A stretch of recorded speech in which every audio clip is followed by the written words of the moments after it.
শিখেছে, আমার দেশের আবু সাঈদরা যখন জালিমের বুলেটের আঘাতে বুক পেতে দিতে শিখেছে, তখন এই মরণোন্মুখ শাহাদাতের চেতনায় উজ্জীবিত জাতিকে দাবায় রাখা যায় না।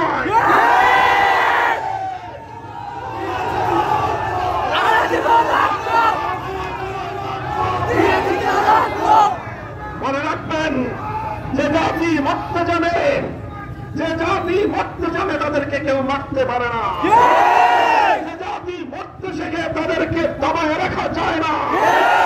বাংলাদেশের 18 কোটি মানুষ আজ যে ঐক্যের প্ল্যাটফর্মে ঐক্যবদ্ধ হয়েছে, ভারত তুমি বানের পানি দিয়ে আমাদের কাছ থেকে প্রতিশোধ গ্রহণ করতে চেয়েছিলে, তোমার উজানের সমস্ত ভাতগুলো খুলে দিয়ে আমার বাংলাদেশের দক্ষিণ পূর্বাঞ্চলকে ভাসিয়ে দিয়েছ।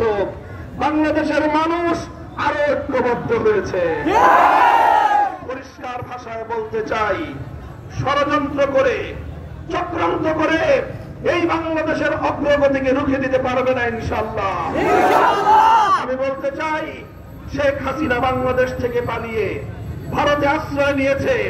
বিগত প্রতিটি জাতীয় নির্বাচনে ভারত সমস্ত কূটনৈতিক সৌজন্যতা উপেক্ষা করে বাংলাদেশের আভ্যন্তরীণ বিষয়ে অযাচিত হস্তক্ষেপের মাধ্যমে শুধুমাত্র তার শক্তি দিয়ে শেখ হাসিনাকে এদেশের মানুষের ম্যান্ডেটের সম্পূর্ণ বিরুদ্ধে গিয়ে মানুষের কাঁধের উপর এই জালিম শাহীকে আশ্রয় দিয়েছিল ভারত সরকার।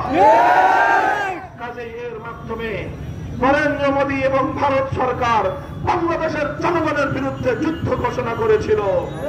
আমরা বলতে চাই, আমরা জাতি হিসেবে তোমাদের যে সংখ্যায় কম হতে পারি, কিন্তু মনে দেখো আমরা শাহজালালের উত্তরসূরি। মনে দেখো আমাদের বুকে লা ইলাহা ইল্লাল্লাহর কালিমা আছে। আমার দেশকে আবার তুমি করতলগত করার চেষ্টা করো, 18 কোটি তৌহিদি জনতা জিহাদের জজ্বায় তোমাদের বিরুদ্ধে ময়দানে ঝাঁপিয়ে পড়বে।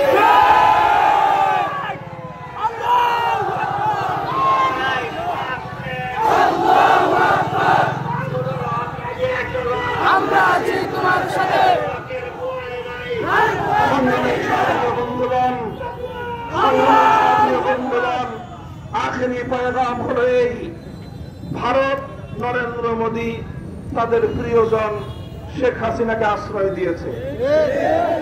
বাংলাদেশের সাথে জাতিসংঘের অধীনে বন্দি বিনিময় চুক্তি রয়েছে বাংলাদেশের। সেই শর্তে, সেই চুক্তির আওতায় শেখ হাসিনা সহ তার সকল খুনি মন্ত্রিসভার সদস্যদেরকে অনতিবিলম্বে বাংলাদেশে ধরে এনে বিচারের কাঠগড়ায় দাঁড় করাতে হবে। আমার হাজার হাজার সন্তানদেরকে হত্যা করার অপরাধে শেখ হাসিনা দৃষ্টান্তমূলক বিচার করতে হবে। অন্তর্বর্তীকালীন সরকারকে বলতে চাই, হত্যাকারীদের, খুনিদের বিচারের ক্ষেত্রে কোন নমনীয়তা প্রদর্শন করার যদি কেউ চেষ্টা করে, তার বিরুদ্ধে আমরা প্রতিরোধ করে তুলব। বাংলাদেশের মানুষের অর্থনৈতিক বিপর্যস্ত করে মানুষকে লক্ষ লক্ষ কোটি টাকা বিদেশে পাচার করেছে, সেই টাকাগুলো এনে দেশ এবং জনগণের কল্যাণে ব্যয় করতে হবে।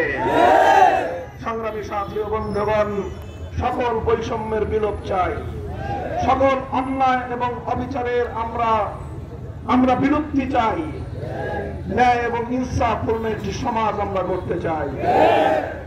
এজন্য পূর্ণাঙ্গ ন্যায় ইনসাফ ভিত্তিক সমাজ যদি গড়তে চাও, মানব রচিত তন্ত্র আর মন্ত্র দিয়ে হবে না।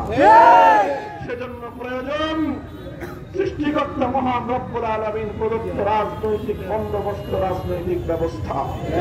আল্লাহ প্রদত্ত সেই রাজনৈতিক ব্যবস্থা